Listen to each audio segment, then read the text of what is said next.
Federation কাপের গুরুত্বপূর্ণ ম্যাচে কিংস অ্যারেনায় দুপুর ৩টায় রহমতগঞ্জের মুখোমুখি হয় ঢাকা আবাহনী। আর ময়মনসিংহের রফিকউদ্দিন ভূঁইয়া স্টেডিয়ামে ফকিরের পুল ইয়ং ম্যানসের বিপক্ষে নামে মোহামেডান। দুটি ম্যাচের 4টি দলই খেলে বি গ্রুপের ম্যাচে।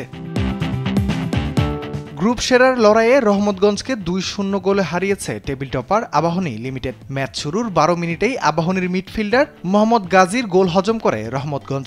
এরপর প্রথমার্ধে চেষ্টা করেও আর গোলের দেখা পায়নি কোনো দল। ম্যাচের দ্বিতীয়ার্ধেও আর ঘুরে দাঁড়াতে পারেনি রহমতগঞ্জ। উল্টো ম্যাচের ৬০ মিনিটে মোহাম্মদ হৃদয়ের গোলে ২-০ ব্যবধানে জয় নিয়ে টেবিলের শীর্ষস্থান নিশ্চিত করে আবাহনী।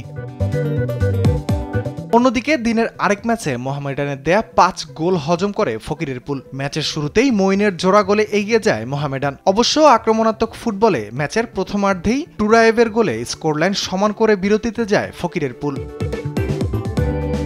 দ্বিতীয়ার্ধের ৭২ মিনিটে গোল করে মোহামেডানকে এগিয়ে দেন মিডফিল্ডার রাজু আহমেদ। এগিয়ে যাওয়া দলকে ম্যাচের শেষ দিকে জোড়া গোল করে জয়ের বন্দরে পৌঁছে দেন ফরওয়ার্ড আরিফ হোসাইন। এই জয়ে প্রতিপক্ষকে এক ধাপ পিছনে ফেলে টেবিলের ৩-এ মোহামেডান। রাফিউল ইসলাম রাতুল, স্পোর্টস ডেস্ক, দেশ টিভি।